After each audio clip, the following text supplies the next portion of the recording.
ሰው የታሰበበት ለሰዎች የተሰራ ለም። ሰላም ጤና ይስጥልን፣ እንዴት ናችሁ? የተከበራችሁ የዩቲዩብ ቻናላችን ተከታታዮች፣ በዛሬው ፕሮግራማችን የአያት ሪል ስቴት የካዛንቺስ ሳይትን በተመለከተ መረጃ እንሰጣችኋለን። ከዚህ በፊት እንደሚታወቀው የአያት ሪል ስቴት የሱቆችና የቤት ውስጥ መረጃ ሰጥተናችኋል።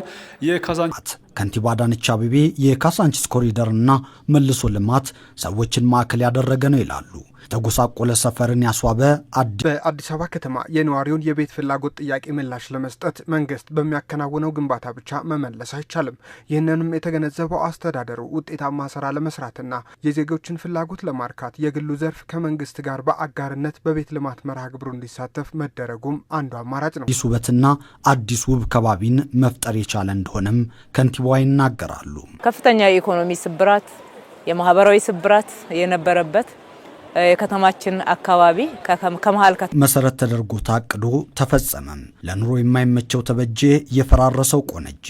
ሰዎች ለሰዎች ኑሮ መሻሻል አሰቡ፣ አደረጉትም። በስፍራው ለነበሩ ሰዎችም ቅድሚያ ተሰጥቷቸው ተቋቋሙ። ቅድሚያ ለነዋሪዎቹ የመልሶ ማቋቋም ስራም ተሰጠ። ካዛንቺስ ሳይትን በተመለከተ ጥልቅ መረጃ ሰጠን ባላችሁ መሰረት ደግሞ ዛሬ ካዛንቺስ ሳይትን በተመለከተ ሰፋ ያለ መረጃ ነው ይዘን የመጣ ነው። እንደሚታወቀው አያት ሪል ስቴት ካዛንቺስ ላይ በጣም ግዙፍ የተባለ ሳይት እየገነባ ይገኛል። ከመንግስት አጋርነት ጋር ማለትም በ70/30 ስምምነት መሰረት አያት ሪል ስቴት ካዛንቺስ ላይ ግዙፍ የሆነ ሳይት እየገነባ ይገኛል። ሳይቱ ላይ ከ45 ካሬ ባለ 1 መኝታ ጀምሮ እስከ 160 ካሬ ባለ 4 መኝታ የተለያየ ካሬ መጠን ያላቸው ቤቶች በ15% ቅድመ ክፍያ ብቻ ቤት መግዛት ትችላላችሁ። ካዛንቺስ ላይ የተገነቡ ያሉ ቤቶች በጣም ዘመናዊ ናቸው፣ ቅንጡ ናቸው። ዲዛይናቸው ይለያል። መሀል ከተማ ነው ያሉት። ከቤቶች በተጨማሪ ደግሞ የመዝናኛ ቦታዎች ያካተተ ሳይት ነው ማለት። አዳዲስ መሰረተ ልማቶችን ሆኑ፣ አዲስ ውበትም ተወለደ። አሁን ካዛንቺስ በአዲስ መልክ ተገለጠች። በካዛንቺስ ኮሪደር ውስጥ የሚሸፈነው ወደ 1000 ሄክታር መሬት ነው። ወደ 20 ሺህ የሚደርሱ መኖሪያ ቤቶች ይገነቡበታል።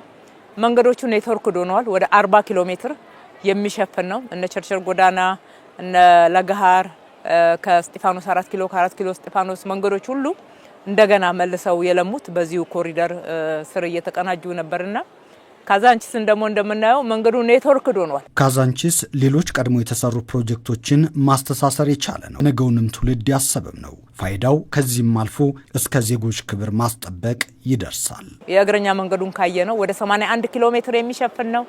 የሳይክል መንገዱ ወደ 20.7 ኪሎ ሜትር የሚሸፍን ነው።